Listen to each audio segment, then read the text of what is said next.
Instead of trying to change the white man in your mind, make you accept us, we change the mind of the black man and make him accept himself.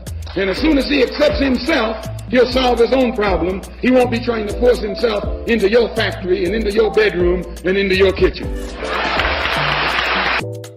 With no education, you have neo-colonialism instead of colonialism, like you got in Africa 9, like you got in Haiti. So what we're talking about is there has to be education program. That's very important. As a matter of fact, we so important for us that a person has to go through 6 weeks of our political education before he can consider himself a member of the party, able to even run down ideology for the party. Why? Because if they don't have the education, then they're nowhere. You dig what I'm saying? They're nowhere because they don't even know why they're doing what they're doing. You might get people caught up in the emotionless movement. You understand me? You might get them caught up in because they're poor and they want something.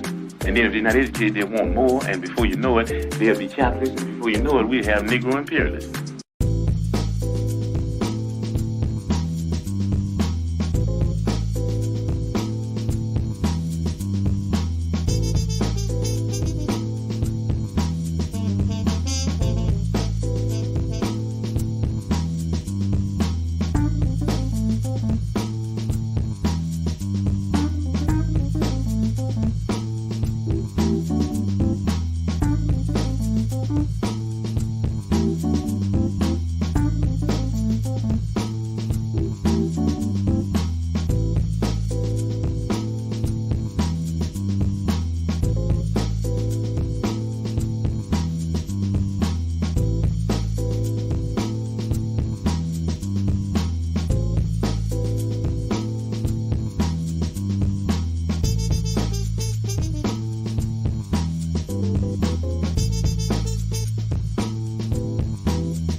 Peace and Black Power family. It's Brother Agyei Tyehimba of Harlem Liberation School, where we teach Black people to wake up, clean up, and stand up.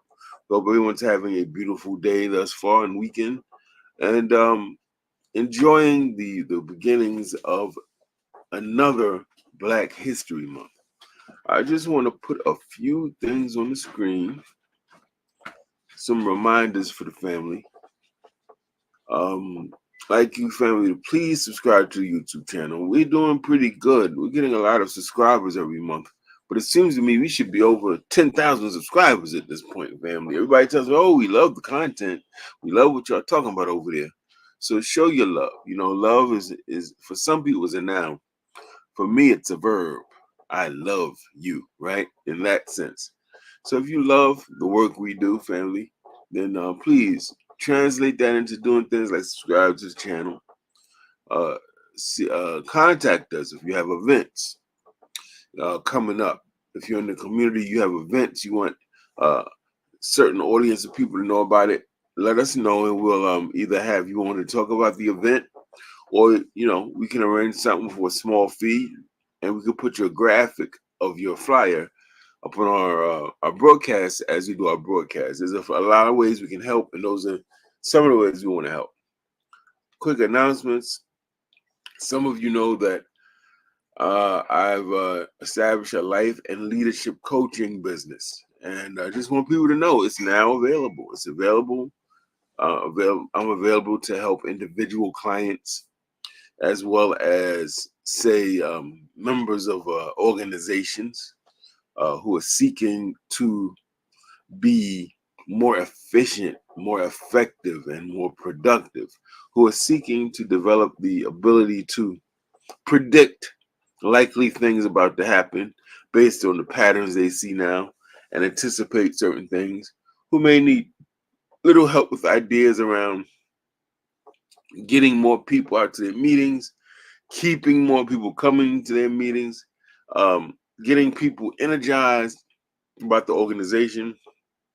Things I can help you out with a lot of things like that. And certainly you feel free to contact me. I'll be putting up promotional material about my life and leadership coaching business soon. But that's just to give you just a little bit of sort of info around that. Today, is going to be, oh, you know what, family, this is important too. I want to share an event. I'm supposed to be, oh, thank you. I'm supposed to be speaking at a particular event in DC in April, and I want to show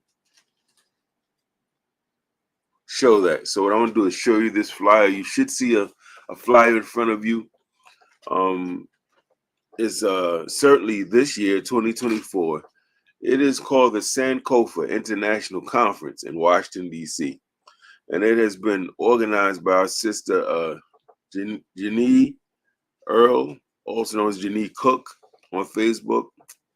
Our sister has a long history herself and her family members of being in the Black Panther Party, New Black Panthers, a whole bunch of different things she's been involved with, and she's definitely proven herself to be very much involved in community consciousness raising, community building, nation building. She's hosting this event in her hometown on April 6th, which is a Saturday, from 1 to 5 p.m. This is this coming April. She's going to have speakers. I'm going to be one of those speakers. Music, dance, free food, which is always a plus for our people. She's going to have spaces for vendors to sell their wares. Some drumming. I would suggest, if you are a vendor, if you sell things, jewelry, clothing, DVDs, shoes, sneakers, whatever you sell, that you would go to a market and sell, and you're interested in being a vendor in Sister Janie's Sankofa International Conference in April, you should reach out to her. I'm going to give you the following information. First of all, if you're interested in going, the fee is $20 for tickets. I believe she has her event listed on the Eventbrite. It's going to be held at the Roots Charter School, 15 Kennedy Street, Northwest Washington, D.C. And if you want to contact Sister Janine for, again, more directions, more information about the conference, where you would pay or how you would pay the entry fee, if you want to be a vendor, please hit her up at 240-473-8816 or at the email you see on the bottom of the flyer, which is JANIEARLE, Janai Earl, at gmail.com. And so we definitely want to support our local organizers, our local businesses, are people who are really trying to be about the work, who are doing their best to show up and show out in the ways that are relevant to us and to our struggle. That said, let me take some of this stuff off. Today we are talking about Malcolm X and his influence on Black studies. And I could even have said Malcolm X and his influence on the call for Black studies. Either way, both are accurate.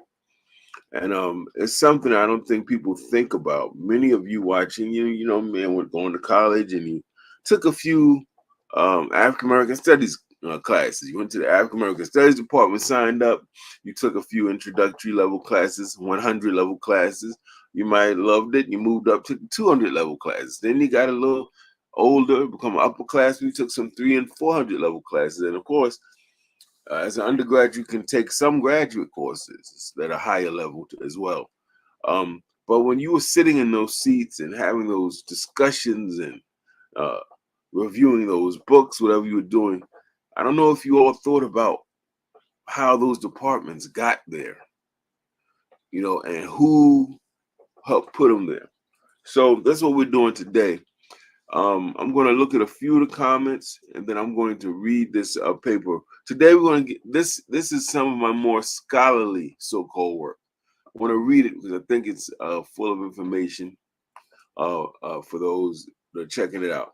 But first, let me remind everyone, please support our movement to educate our people. Subscribe to Harlem Liberation School's YouTube channel. If you're watching on YouTube, please subscribe. Click that subscribe button. Certainly want to shout out my brother Nanam DeCrow in the building.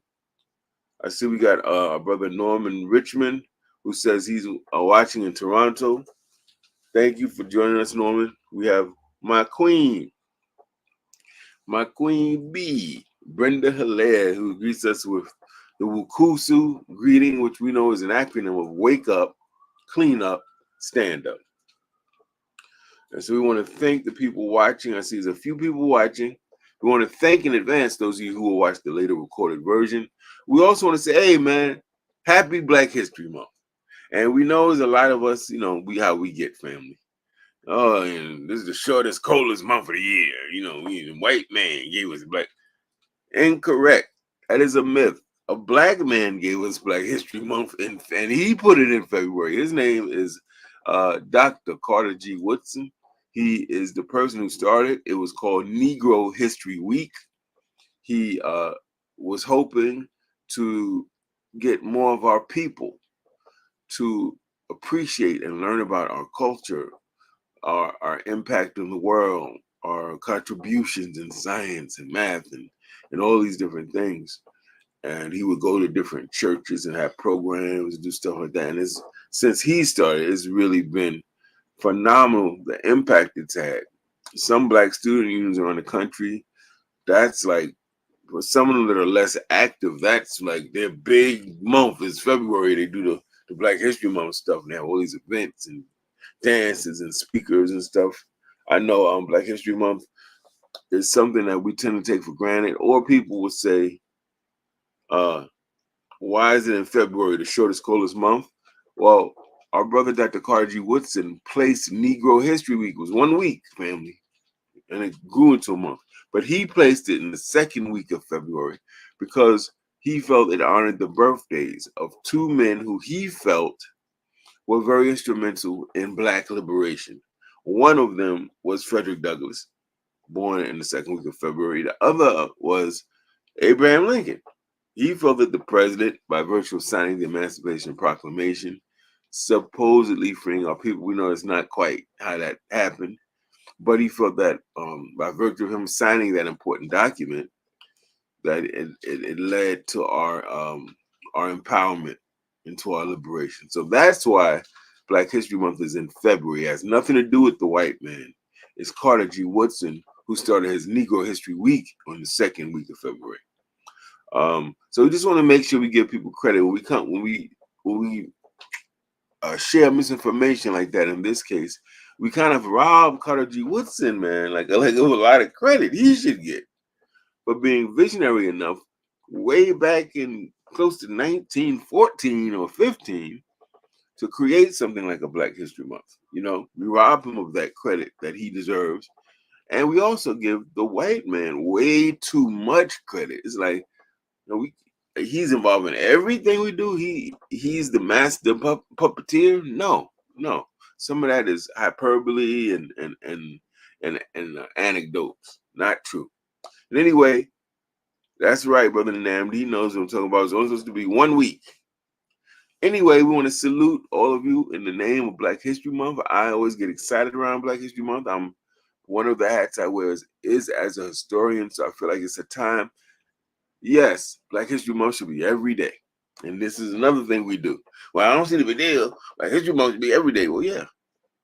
And you should love your peoples every day. But yet we celebrate birthdays, right?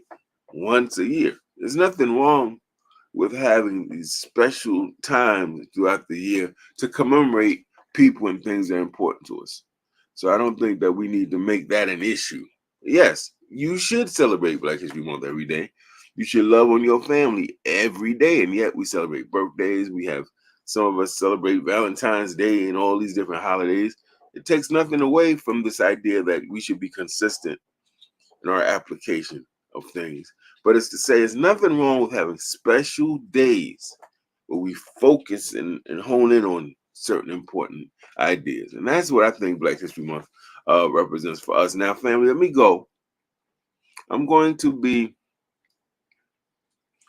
actually reading from a scholarly paper that I wrote. By scholarly in this case, I mean that it has a lot of citations, a lot of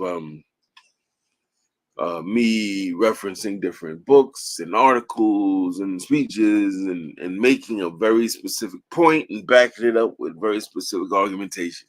But at the end of the day, it's discussing Brother Malcolm X's role in Black studies. It begins this way. In the beginning, the Bible tells us, was the Word. But for me and for the generations that came to consciousness in the 1960s, the Word that created our new beginning and America's was Black. And the not to be trifled with giver of the Word was Malcolm X. That's a quote from one of my former professors, Barbara Williams Strickland.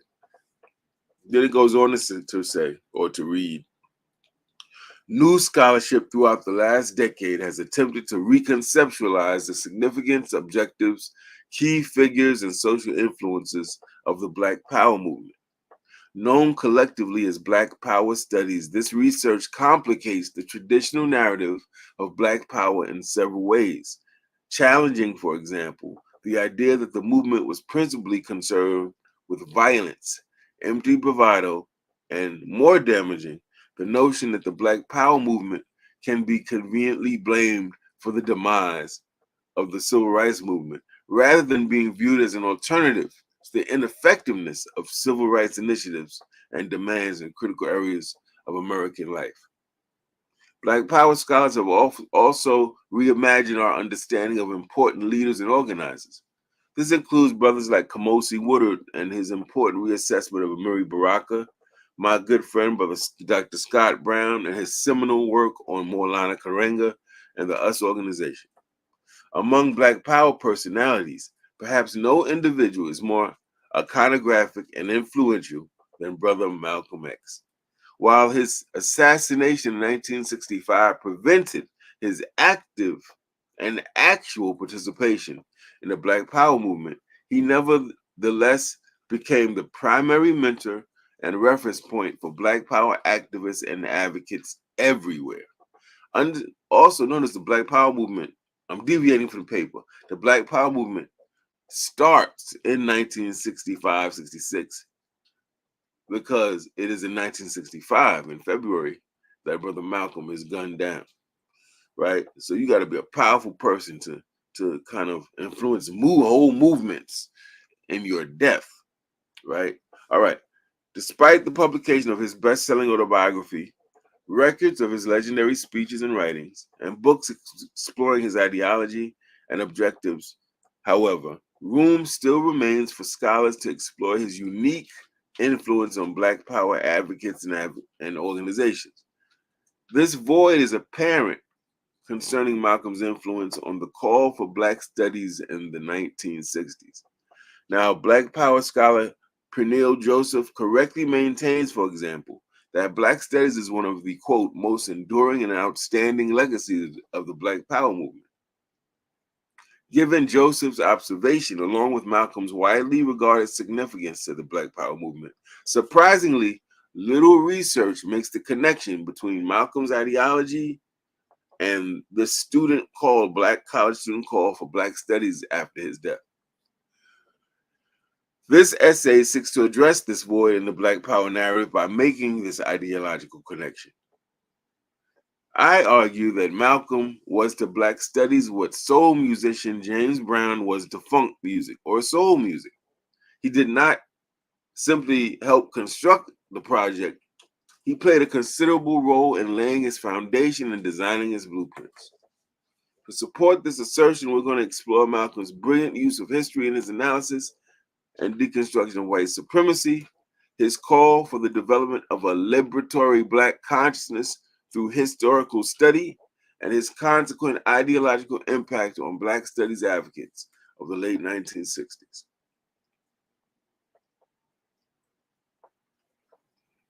Malcolm X, of course, this is Malcolm's early influences. Malcolm X, of course, did not exist or evolve in a vacuum.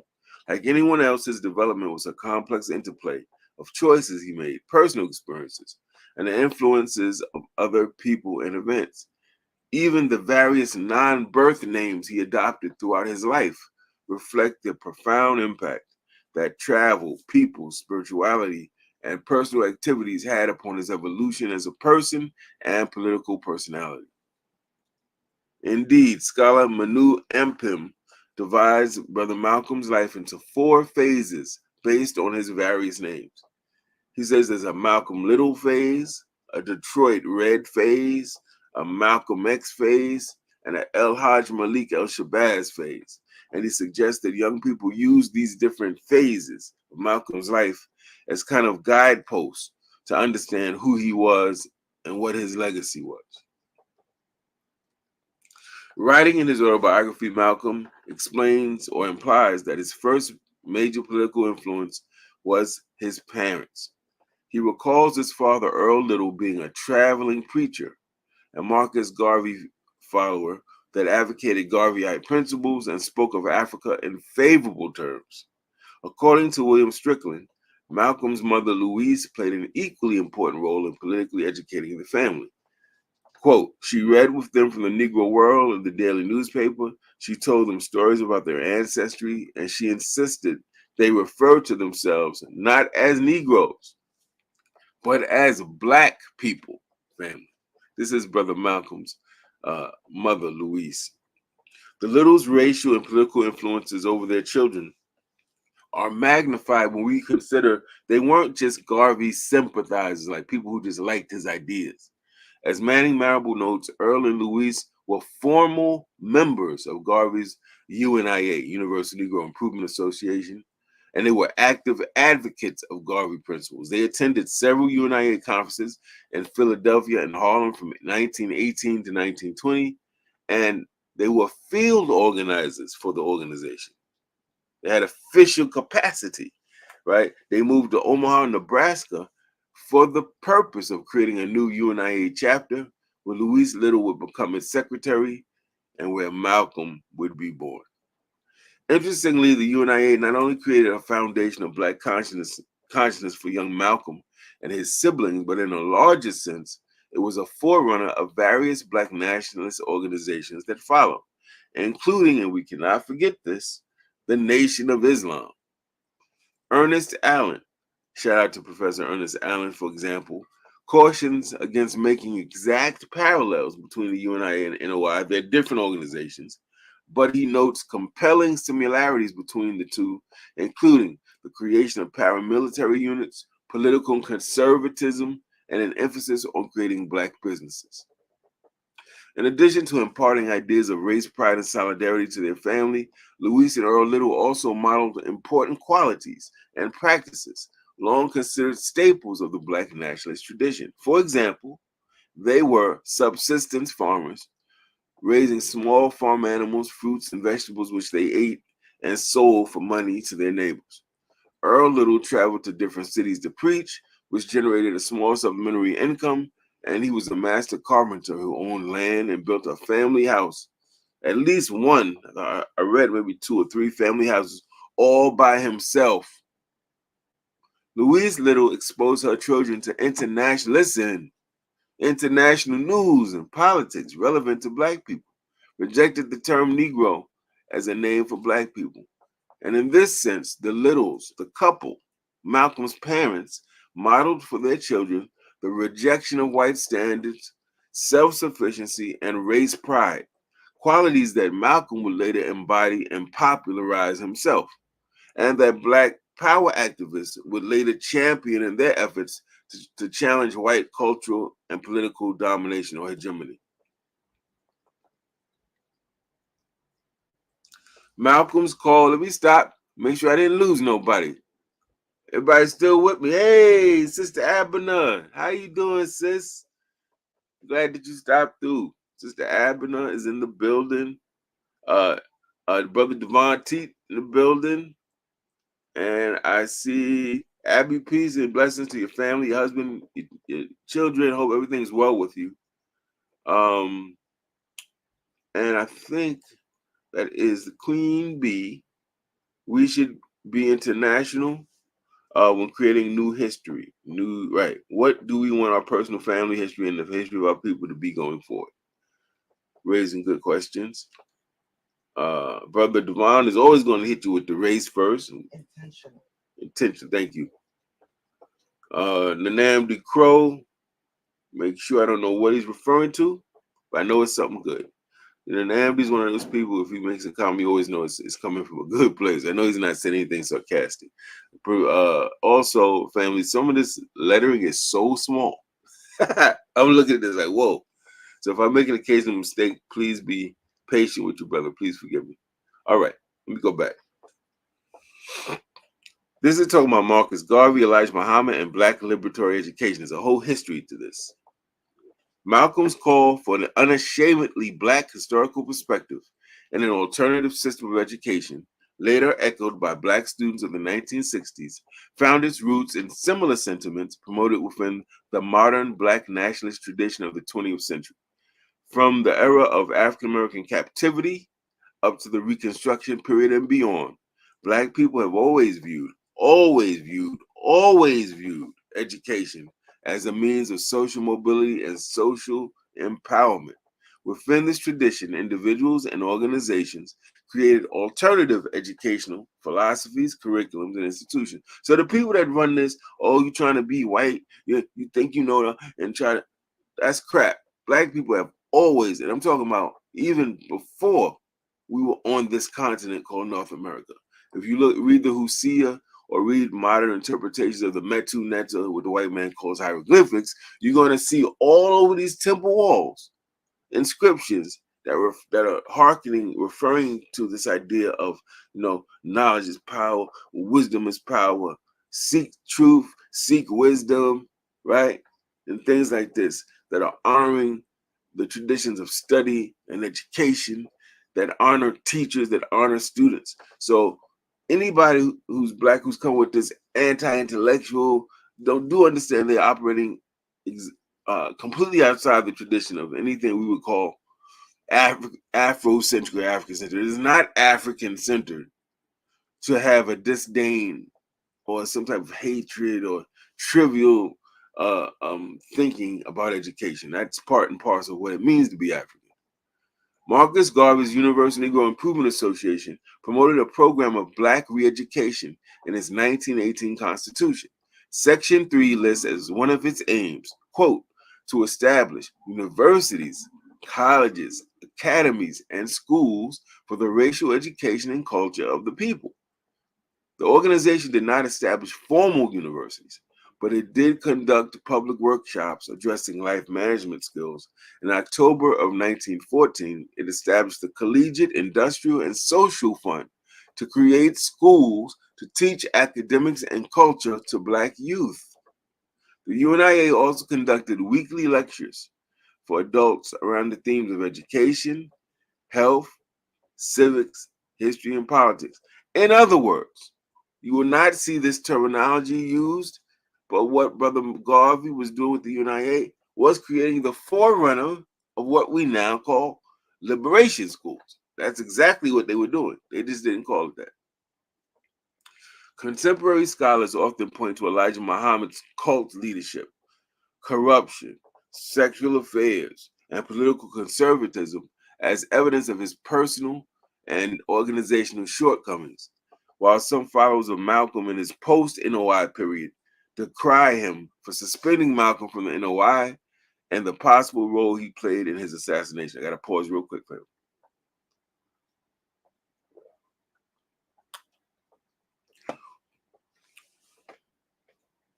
Nevertheless, 12 of Malcolm's 13 years of life after prison, I'm going to repeat, 12 of Malcolm's 13 years of life after prison was spent as a Nation of Islam member. That NOI leader, Elijah Muhammad, exerted a heavy ideological influence on him, therefore, is indisputable. Generally, Muhammad reintroduced Malcolm to the ideas of racial solidarity, self-sufficiency, and a rejection of white supremacy. But let's be clear that he initially learned from his parents. I remember I'm digitally debating this brother. He said, "Oh no, that's not. You trying to rob the nation of the credit." I said, "No, sir. What I'm trying to do is tell the correct historical record. Way before Malcolm ever heard of a Nation of Islam from his brother Reginald, if you read the autobiography, When he's hearing these ideas from Reginald, what's it's reminding him of are the teachings of Marcus Garvey. Because in autobiography, he says clear as day that for some reason his father, who was a Garveyite preacher, when he would travel and give these speeches at these black churches, he would bring Malcolm with him as much as he could. Almost like he felt like maybe he was somehow his father's favorite for some reason, right? So Malcolm remembers sitting in these meetings and hearing him talk about Africa for the Africans at home and abroad, race first, that we need to have solidarity and organize and build our own institutions and organizations to serve our interests. So when Malcolm runs into the Nation of Islam's teachings, he's really being reminded of teachings that he heard as a little boy, and that's very important, right? Elijah's messages clearly provided a strong foundation of nationalist thought, though, which Malcolm would later expand and articulate on a world stage. Of particular importance is Muhammad's emphasis on liberatory and relevant education for Black people as a means of weaning them away from accommodation to whites and in helping Blacks to correctly analyze and solve their problems. Malcolm's later calls for Blacks to study their history, to develop political consciousness and meaningful solutions were shaped in no small part by his former teacher and mentor in the Nation of Islam. As leader of the NOI since 1934, Elijah Muhammad urged Blacks in America to disavow the tricknology of their white oppressors and to develop knowledge of self. Evidence of this emphasis on whites' deception of Blacks can be found in one of the organization's key training documents called, and my 5% brothers and sisters know what I'm talking about, the Lost Found Muslim Lessons. All candidates for NOI membership must learn and recite these lessons verbatim, word for word, before becoming official members. Lesson 1, Part 7 mentions that the devil deliberately keeps Black people ignorant to exploit and maintain them in a state of perpetual servitude. Yes, sir. In similar fashion, Lesson 2 of this series cautions Black people against whites' disingenuous explanations of God and history, while proclaiming that the duty of a Muslim, at least with respect to the NOI, is to teach their ignorant peers the principles of knowledge, justice, and equality.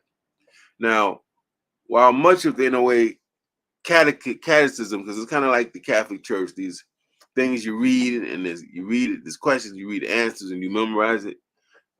It was cloaked in mystical terms and was arguably more political than pedagogy.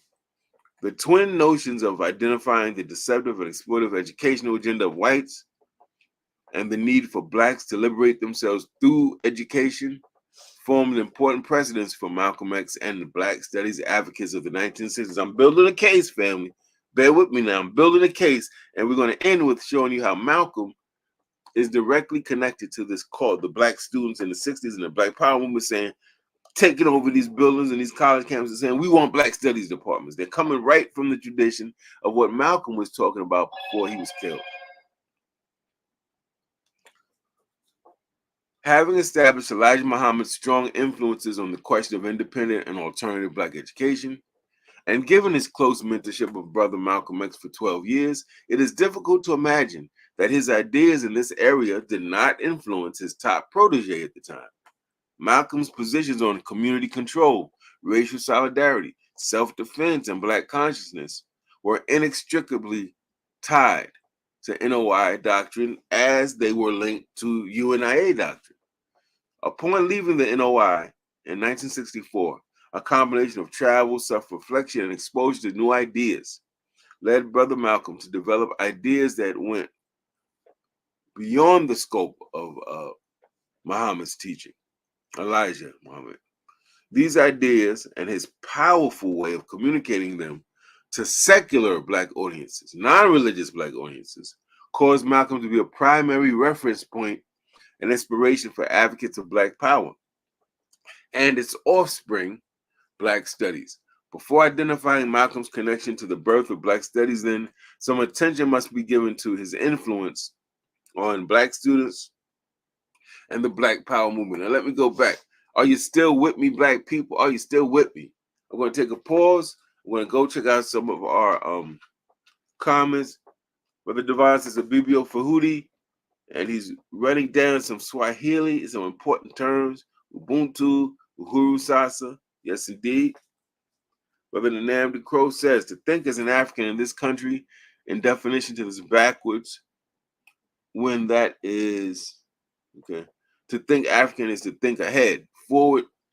To think white is to think backwards. I would say, my brother, that I would generally definitely agree with that. And let's see what my lovely Queen Bee got to say. She said, I'm still here. You didn't lose me yet. You didn't put me to sleep yet. Because, fam, this is me reading a paper, obviously, is not the most, dynamic. I'm trying to give it some energy so you don't fall asleep, because I think it's an important thing. I'm going to take a sip. Take a deep breath. I'm going to go back. So now we're talking about Malcolm as the Black Power paradigm for student activists. He's the example. He's the one that the people think about. He's the one that the students refer to. Okay, it is not accurate to suggest that Malcolm X was the sole inspiration for the Black Power movement, nor can responsible research assert that he alone introduced Black Power concepts. Claiborne Carson, for instance, advances the view that many Black student activists became radicalized from their experiences in the civil rights movement. So everybody doesn't become politicized when they read somebody's book or pamphlet or saw their speech. Some people are in the movement, active in the movement, and they're getting brutalized, they're being sent to jail and stuff like that. And that educates people, man. They're sicking dogs, you turning fire hoses on you, killing your leaders, and you're a young college student or any type of black person in the 60s, and you're watching this on TV, you're involved in your local NAACP or SCLC, right, or CORE or SNCC, and you knocking on doors, and you in Mississippi or different places trying to register people to vote, and you see some of our people in 1960 have no shoes on, can't read and write, working as sharecroppers. That informs you, it radicalizes you, it politically educates you, right? Okay. So he says, Claiborne Carson says, many Black student activists became radicalized from their experiences within the civil rights movement, their eventual disillusionment with its nonviolent and integrationist philosophies, and their subsequent search for more effective ways to secure Black liberation. According to Carson, who, by the way, he's one of our foremost intellectuals now, elder, but he was also a member of SNCC back in the 60s. These factors made student activists and intellectuals more receptive to Malcolm's brand of nationalism and more inclined to develop what we now consider to be Black Power ideologies. Nonetheless, various scholars have identified the enormous role Malcolm played in the development of Black Power during the 1960s. Referring to Malcolm X, for example, William Vandenberg remarks that, quote, referring to Malcolm, he became a Black Power paradigm, the archetype, reference point, and spiritual advisor in absentia, meaning in his death or absence, for a generation of Afro-American activists. Although diverse in manner and mode of expression, it was the collective thrust of these activists toward racial pride, strength, and self-definition that came to be called the Black Power movement, end quote. Among these Black Power activists, Black college students quickly emerged as major players and a receptive audience poised to implement Malcolm's nationalist ideas. Malcolm himself was aware of his own influence on college students, and he noted in 1964 that upon his announcement of a Black nationalist party, that college students all over the country were sending him mail expressing support and an eagerness to get involved in whatever new direction he was going in. They wanted to know, they wanted to join him. Malcolm's influence was particularly strong amongst black college students in the 1960s. SNCC's eventual shift from nonviolent integration to black power demonstrates Malcolm's ideological influence on black activists during the 60s. The organization's statement of purpose, drafted upon its conception in 1960, was an eloquent testimony to nonviolence and integration, stating that integration of human endeavor was the first step toward creating a society based on love and the Judeo-Christian tradition. 1960. But by 1966, a year after Malcolm's assassination, SNCC experienced sharp divisions over the questions of nonviolence, the role of whites in the freedom struggle, and different political objectives. Increasingly influenced by their own experiences with white brutality, the limited victories of the civil rights movement, and the burning, hot, powerful ideas of Malcolm X, they began to reconsider their objectives and their strategies. So now, in their 1966 position paper on Black Power, provided a clear contrast to their former paper 6 years earlier. Listen to this in 66 from SNCC, quote, "We reject the American dream as defined by white people and must work to construct an American reality defined by Afro-Americans.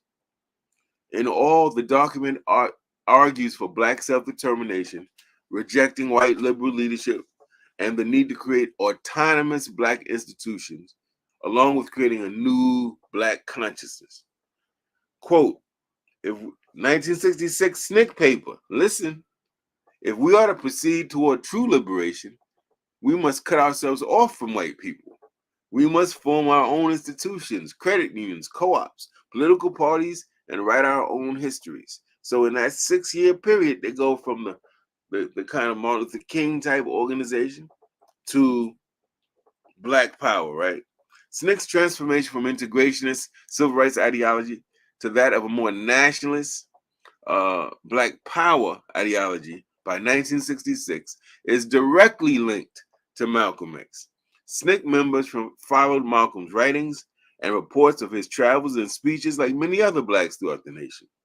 Writing in his autobiography, former SNCC leader Kwame Ture, who you know back in the day was known as Stokely Carmichael, makes no less than 48 references to Malcolm X in his autobiography, noting that SNCC listened to tapes of his speeches while they were organizing the Mississippi Freedom Democratic Party. So while they're doing the civil rights nonviolence stuff, they're listening to Malcolm's speeches. They're getting moved and they're getting shaped and politically retooled by Brother Malcolm, right? He says, Kwame Ture in his autobiography says, by the way, the autobiography is called Ready for Revolution, which is what Kwame Ture would say when he answered his phone. Ready for Revolution, that's the name of his autobiography. Very thick book, very good book. He says that the organization SNCC even considered offering Malcolm a position on their national staff, right? So that means they really valued Brother Malcolm. However, SNCC's connection to Malcolm X transcended news accounts and recorded speeches. They also had direct contact with Brother Malcolm. In December of 1964, Malcolm X appeared with Fannie Lou Hamer and the SNCC Freedom Singers at an event in my hometown of Harlem to support the Mississippi Freedom Democratic Party to raise funds. During that visit, Malcolm X spoke to a group of youth from Mississippi as part of a trip to New York City sponsored by SNCC. Then on February 4th, 1965, 3 weeks prior to his assassination, SNCC invited Malcolm to address their young activists in Selma, Alabama.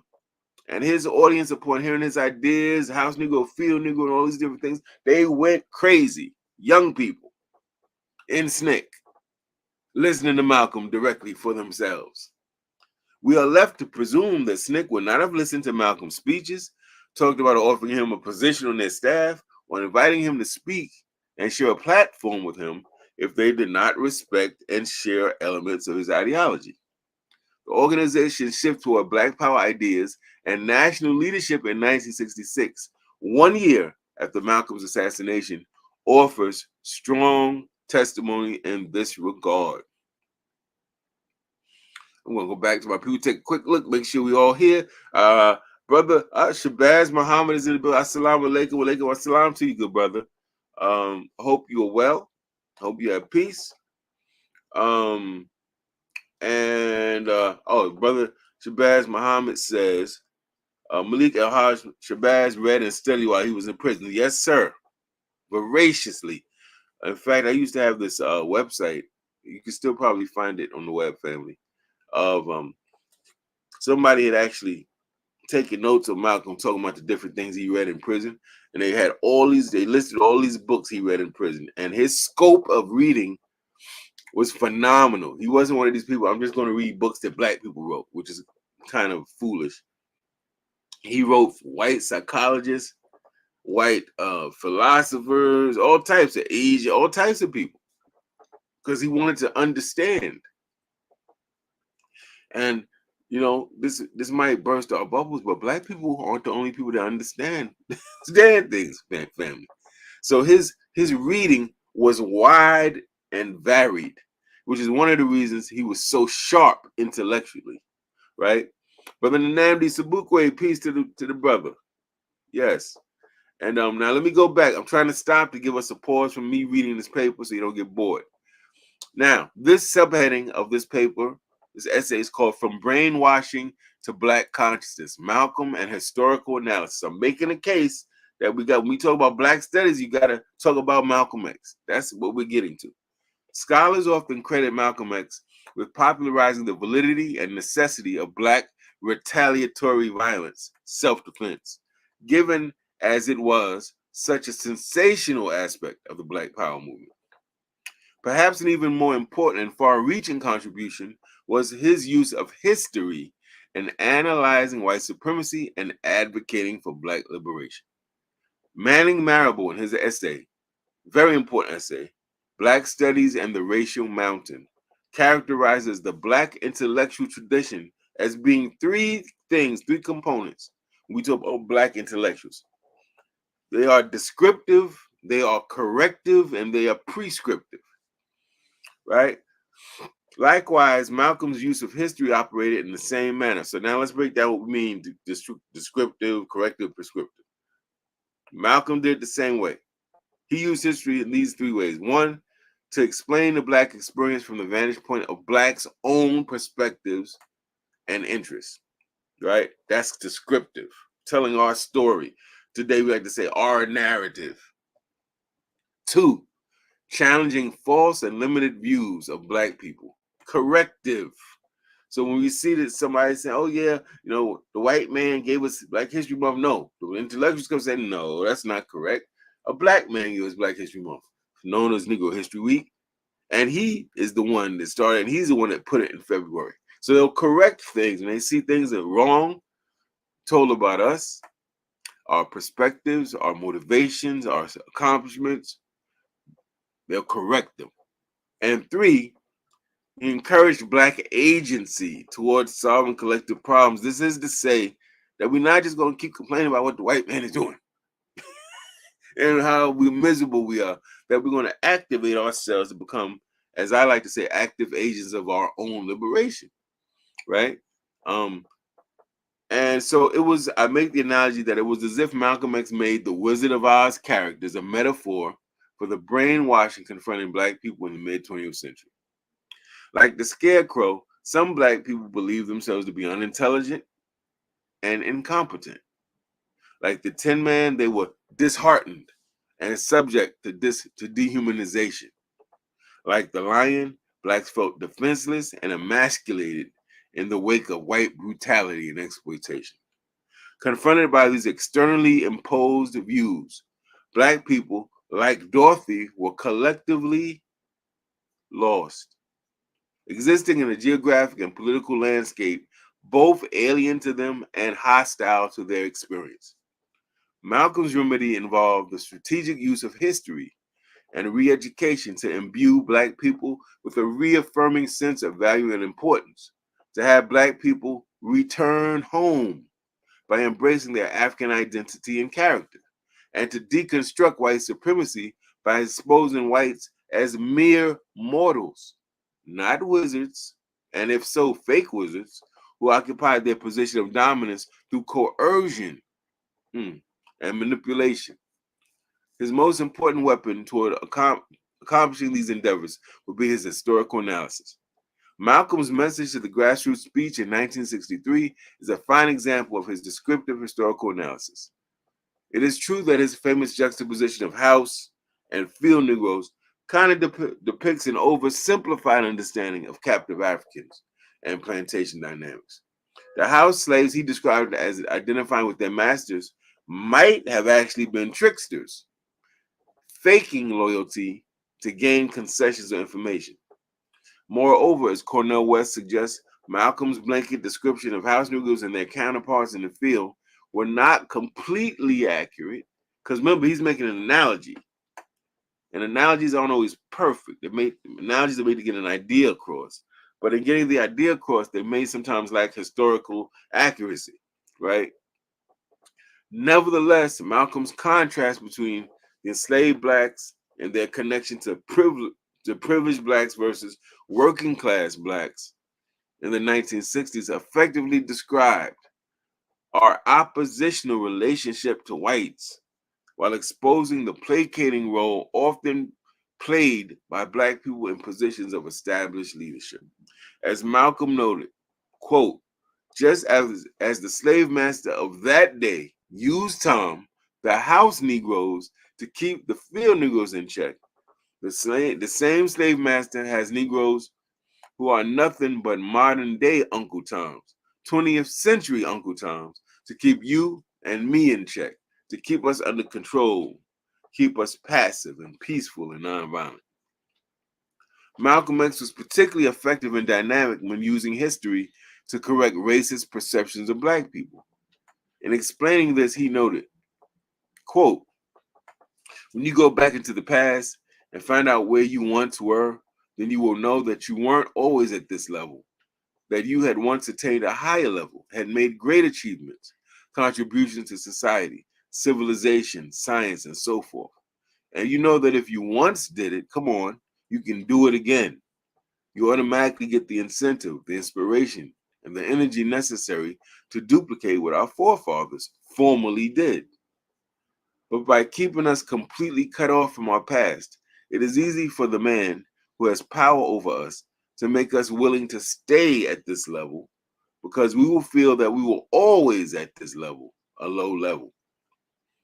As suggested in the above quote, Malcolm accused whites of revising history to support their false claims of white superiority and black inferiority. Let me take a quick break to sip.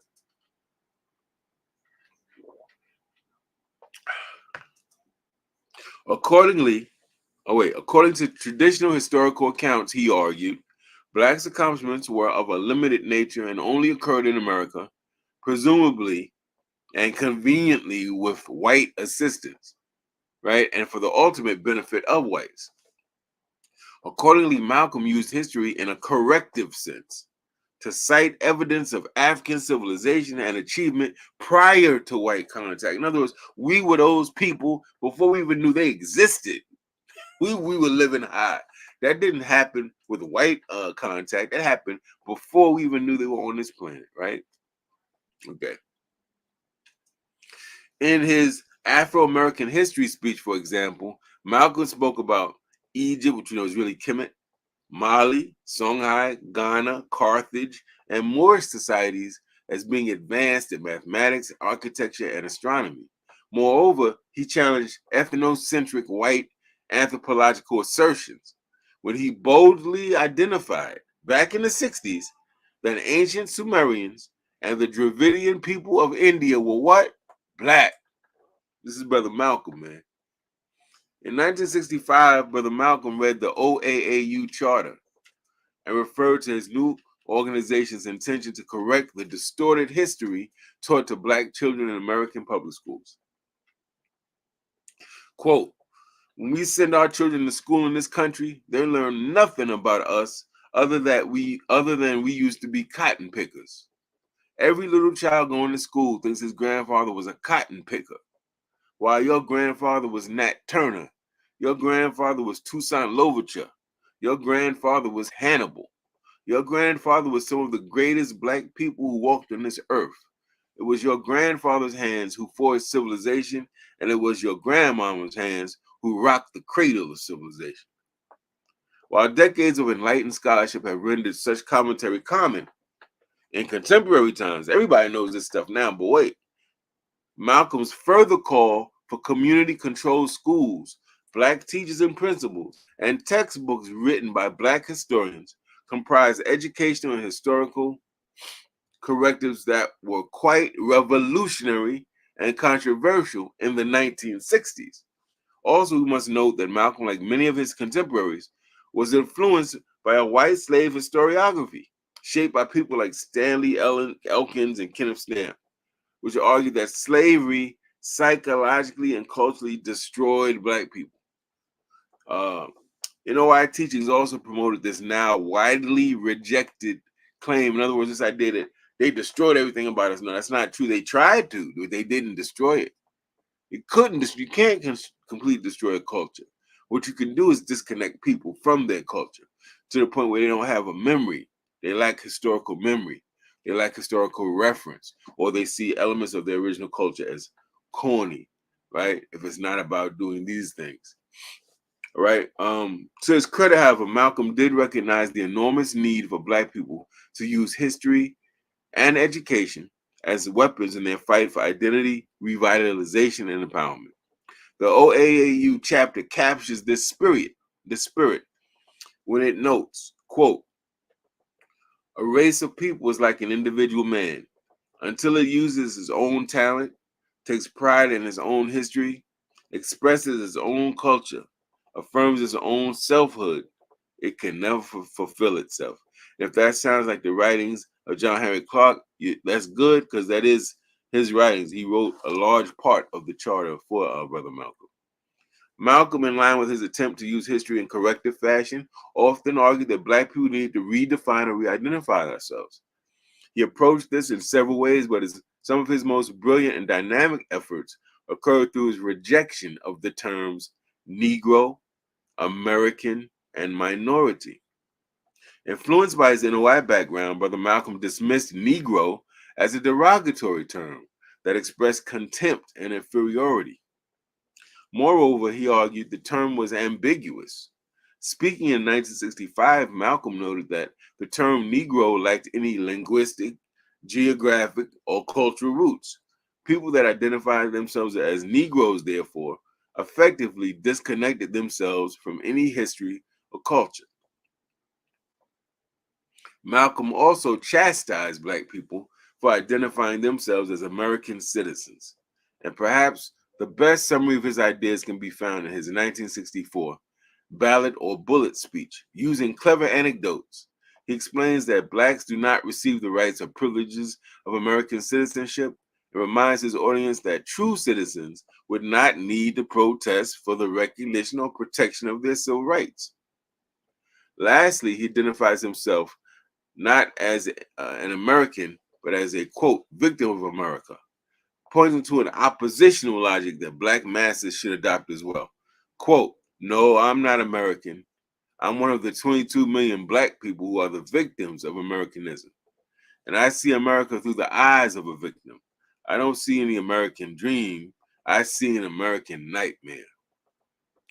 The last target of his attack concerning blacks' re-identification concerned their image of themselves as minorities. Malcolm saw this term, as I do, as particularly disturbing, since it caused black people to view themselves as inferior and incapable of successfully challenging whites. According to Malcolm, re-identifying themselves as a majority, not minority, would cause black people to stop privileging whites or viewing them as superiors. He conceded the obvious point that whites represented a majority population in America, but he called for a diasporic view, noting that African descendant people represented a global majority over whites. He reasoned that American blacks should align themselves with the dark masses of Africa, Asia, and Latin America. This, he believed, would inevitably result in the destruction of Western imperialism and colonialism, in addition to black liberation in the United States. While his assassination in 1965 prevented him from fully realizing his vision, he was able to do even what Garvey did not, by actually visiting Africa and meeting with over 49 heads of state. In July of 1964, for example, he addressed the 34-nation Organization of African Unity at their second conference in Cairo, urging African nations to support African Americans' efforts toward liberation by taking their case before the United Nations. Let me pause there. I'm reading from a paper, a scholarly paper I wrote, arguing that Brother Malcolm is one of the most important people to influence the call for Black studies in the 60s and to influence Black studies itself.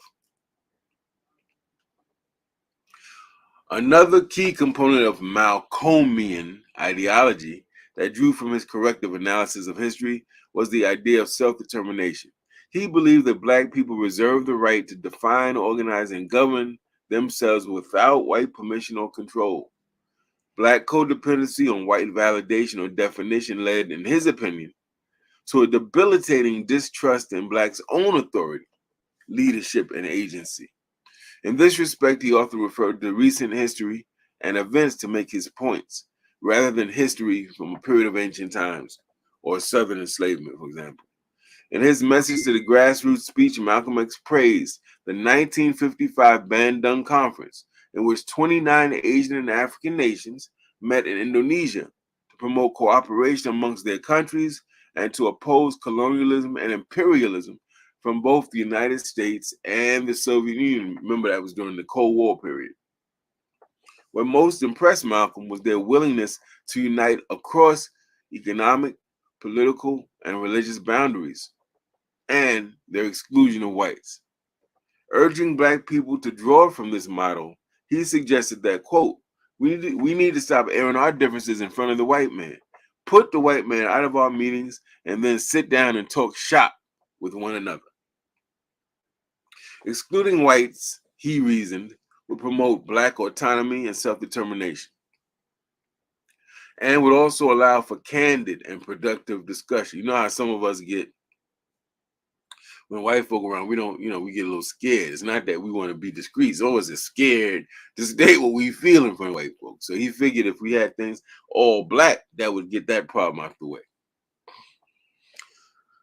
Malcolm believed that white patronage and leadership in Black organizations created critical shifts in political priorities, which worked to sabotage the Black liberation movement. He demonstrates this by pointing to how white financing and leadership derailed the initial radicalism and militancy of the 1963 March on Washington. According to Malcolm, a white millionaire named Stephen Currier, at the behest of President John Kennedy, funneled money to leaders of the top civil rights organizations and used his influence to change the direction and the scope of the march, even selecting the event's roster of speakers and their speech content. Malcolm's call for autonomous Black leadership under the banner of self-determination strongly influenced Black college students, as evidenced in the creation of Black student unions, which emerged as the key coordinating mechanisms for Black power protests. Heeding Malcolm's call, Black student unions prohibited white membership or participation in meetings.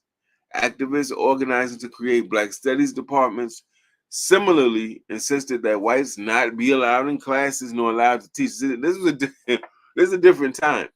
They didn't even want white people to teach Black studies or even be allowed to go to classes back then, right?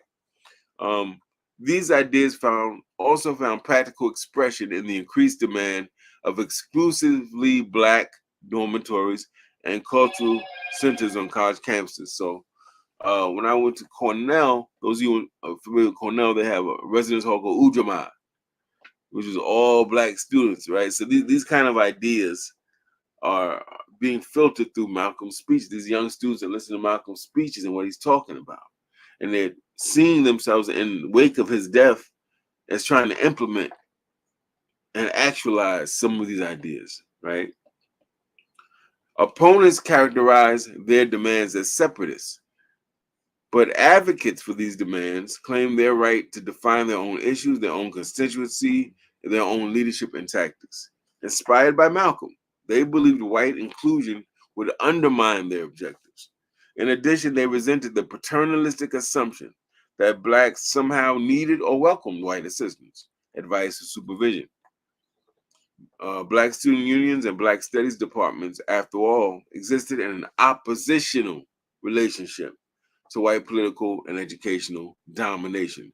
Interracial cooperation in these matters at that time was therefore rejected outright. In his speech on Afro-American history, Malcolm X stated that, quote, "It is so important for you and me to spend time today learning something about the past that we can better understand the present, analyze it, and then do something about it." Here he directly discussed the prescriptive role of history in creating black agency towards solving collective problems. At the 1964 founding rally of the OAAU, he discussed his intention to create a forum where young people could, quote, "study the problems of our people for a period of time and then come up with a new analysis and give us some new ideas and some new suggestions." In his message to the grassroots speech, he insisted that American blacks draw inspiration and instruction from Chinese, Algerian, and Kenyan anti-colonial struggles. Quote, "Of all our studies, history is best qualified to reward our research. And when you see that you've got problems, all you have to do is examine the historic method used all over the world by others who have problems similar to yours." One strategy he suggested blacks consider, based on historical analysis, was militant revolution rather than nonviolent integration.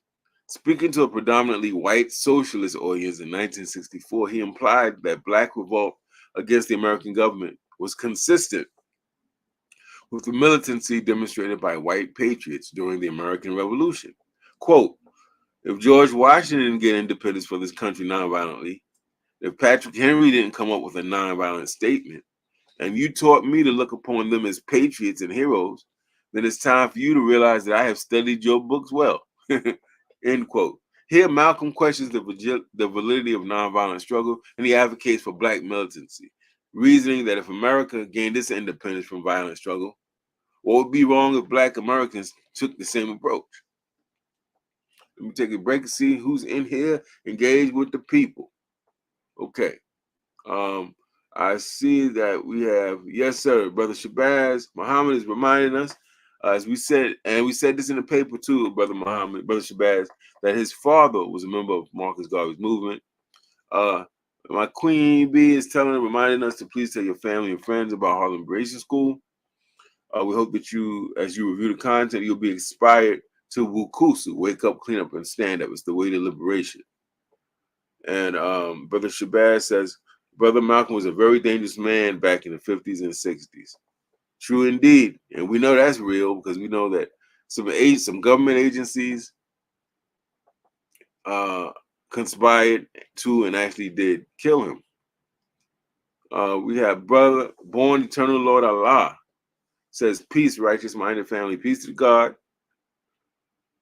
Brother Shabazz giving greetings to our brother, and the Queen Bee giving greetings to our brother.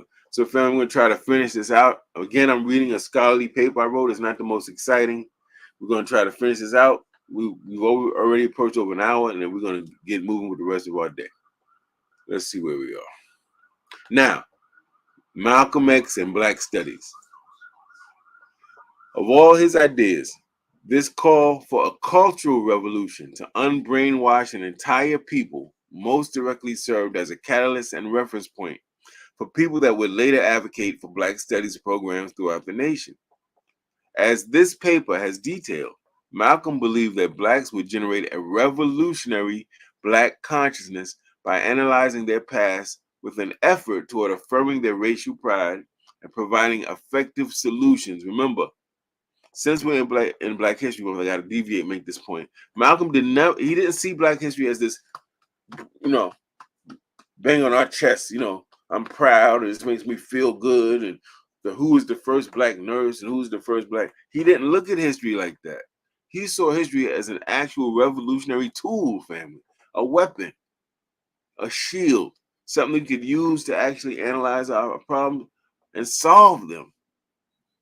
Black people aren't getting involved. They seem apathetic. Well, how can we go in history and find some solutions? How can we study and research and have brainstorming sessions and think about ways to energize our people? So this wasn't just a, I feel good all over Black history that Malcolm envisioned. He envisioned an activist, revolutionary use of history, right? To make sure that we got the things that we needed to survive and to develop and to be liberated. That's very important that I stop and say that, because during Black History Month, we get a lot of these, oh, do you know the first Black golfer and and that has its place, but for those of us who are nation builders, who see ourselves as people revolutionary or progressive, like that's elementary school Black history. That's what you do when you're in fourth grade, the Black History Month celebrate.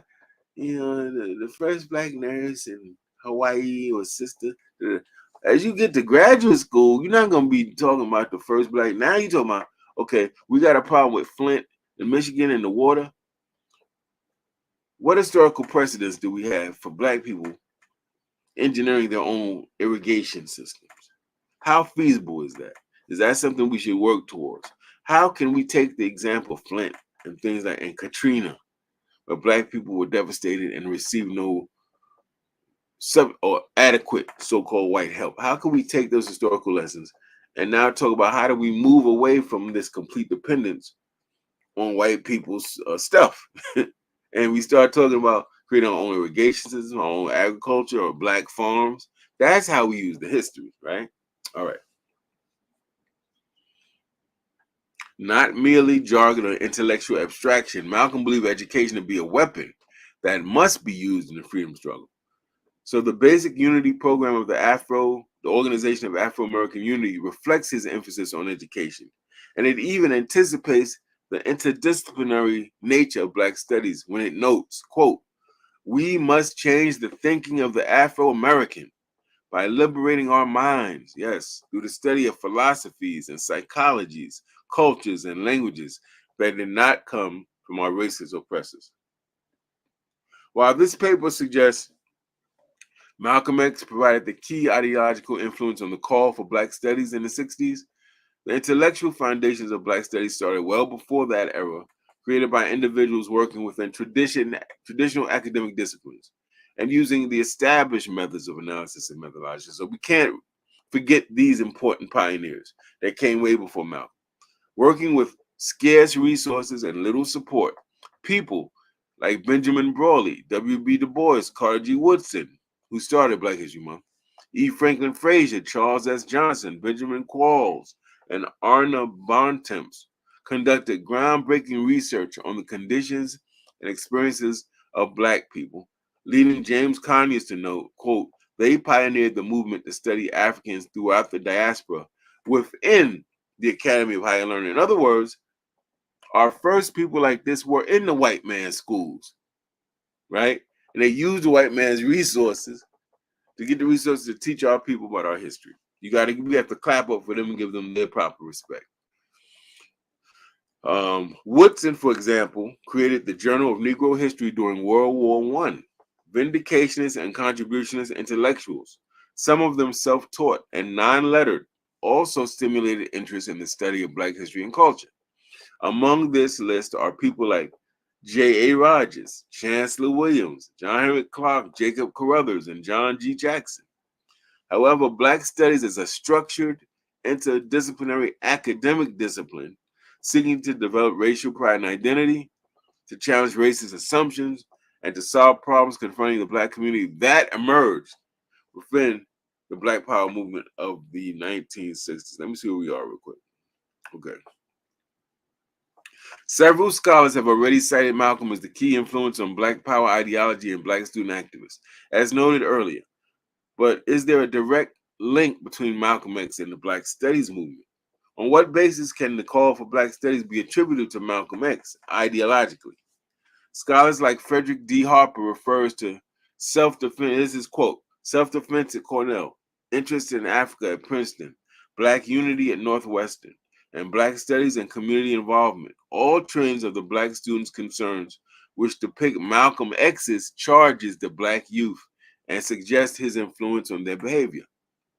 Still, some might find difficulty making this connection, arguing that Malcolm X, like his mentor Elijah Muhammad, was not formally trained as an educator or historian. Andrew Smallwood responds to this when he characterizes Malcolm as a non-conventional educator, that despite being self-taught, read widely, developed a sharp analysis of racial oppression, and developed a dynamic and engaging way of presenting his ideas to adults who themselves were not formally educated. Moreover, he argues a direct connection between Malcolm X's own pedagogical or teaching approach and the Black Studies movement.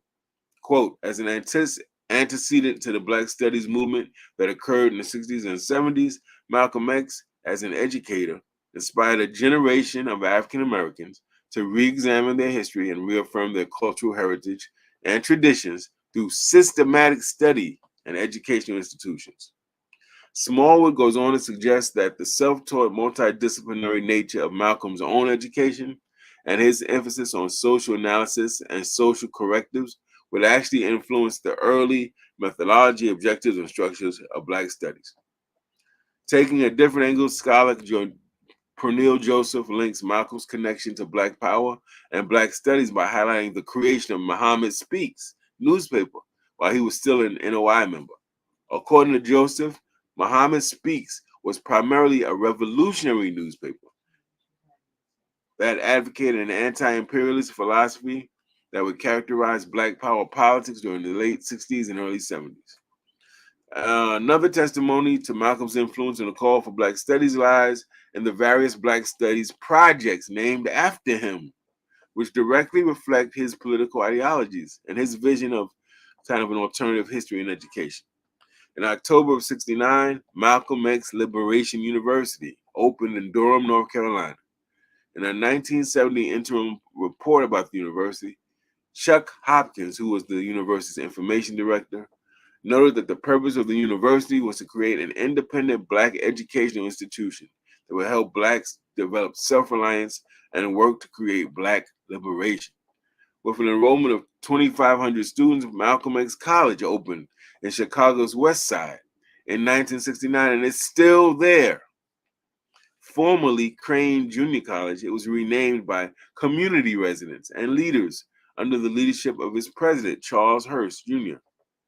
Writing in 1970, Hurst stated that the college, quote, must serve as a catalytic agent to synthesize the various components of our community into a viable force for liberation. You don't hear that word too much. I go to events that are so-called Black, I don't hear the word liberation stated once. It worries me. Back then, when we were talking, you had the word liberation had to spill out your mouth.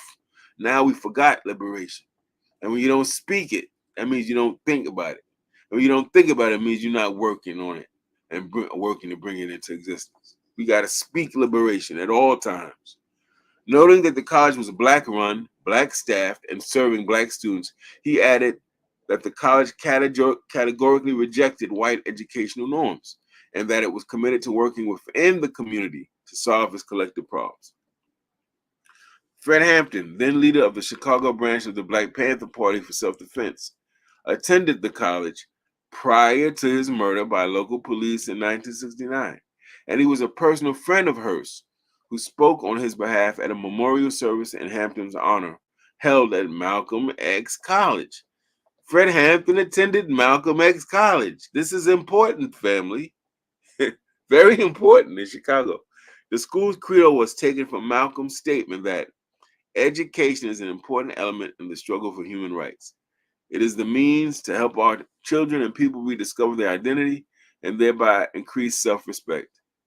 Education is our passport to the future, but tomorrow belongs to the people who prepare for it today. Perhaps the greatest evidence of Malcolm's connection to the Black Studies Project comes from the stated objectives and the personal testimonies of Black Studies advocates themselves. Close scrutiny reveals that their visions for and descriptions of Black Studies closely mirror the ideas articulated by Malcolm X.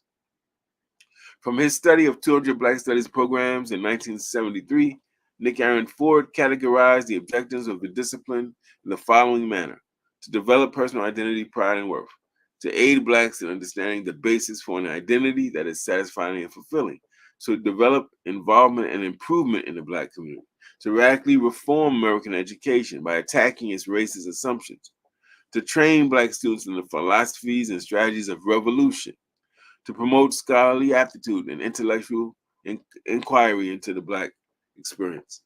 Maulana Karenga, both a participant in the Black Studies movement and a prominent Black Studies scholar, outlines 5 basic objectives of the discipline.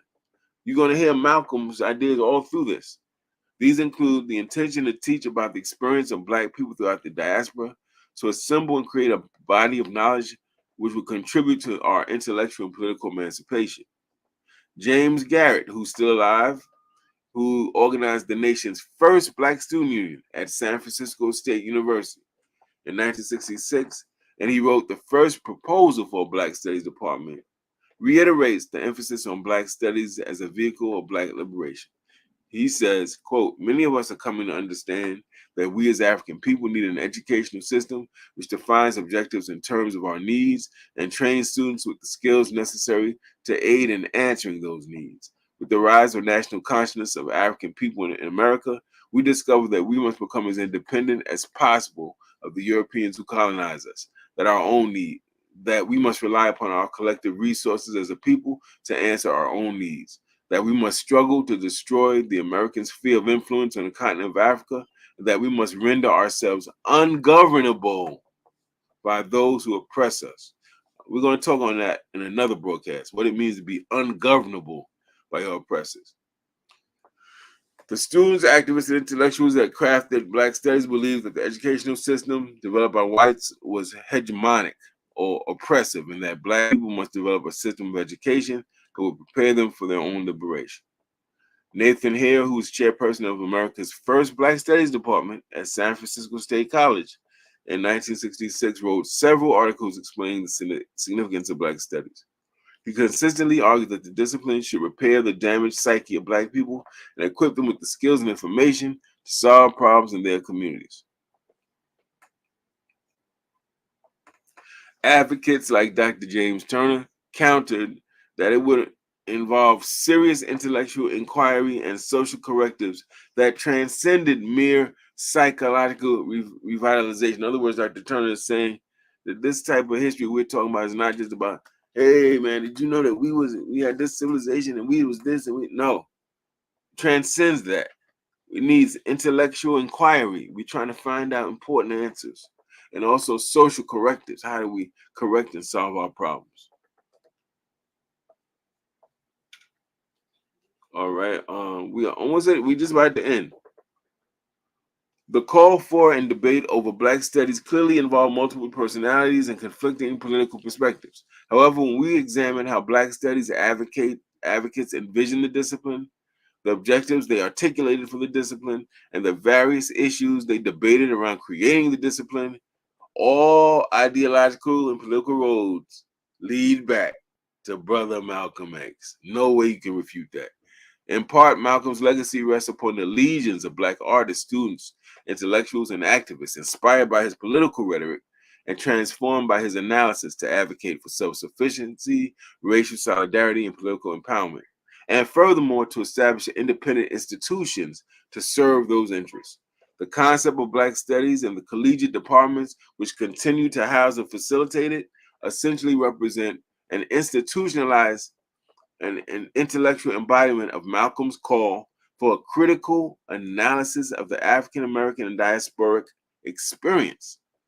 The discipline has evolved over time, in some cases developing far beyond what Malcolm may have anticipated, in other cases shifting its priorities away from Black liberation in its fight to stay relevant and competitive on these contemporary college campuses.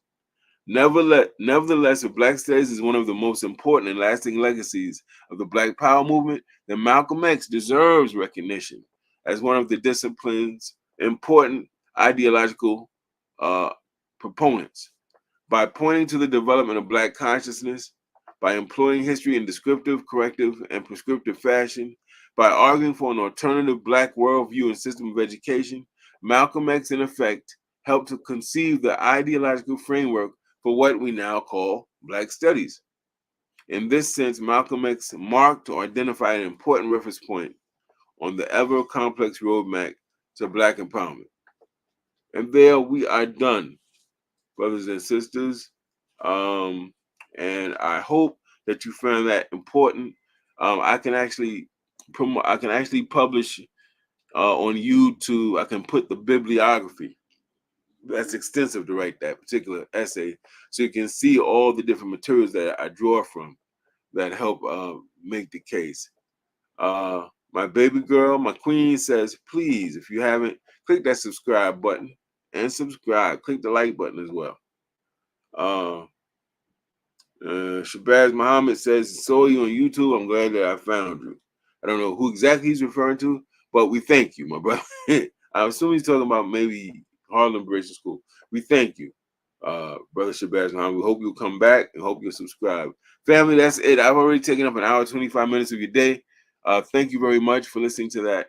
And I thought that being that this is Black History Month, it was the perfect time for this type of broadcast. Norman Richmond, yes, sir. Leo Hansberry, yes, sir, yes, sir. I need to have brother, one of my Jagners, Kaba Kameni, who you all know from Hidden Colors, come on and talk about Leo Hansberry, because he wrote a whole book kind of detailing Leo Hansberry's important and pivotal contributions to what we now call Black Studies. That's absolutely right, good brother Norman. Thank you for that. Need to call up brother Cobb and see if he can come and talk about that. Family, thank you all for listening. Peace and Black Power. Enjoy your weekends. And please, keep that word of liberation on your mind and on your lips. Go to these churches, these events, say Black liberation. Say self-determination, sovereignty. Get that vocabulary back in our minds and our mouths. Because what you don't say, you don't think. What you don't think, you're not going to act on. If liberation is going to be real, we got to talk about it. We got to say it. Peace and Black Power, family. Thank you for joining us. Don't forget to subscribe. Thank you very much.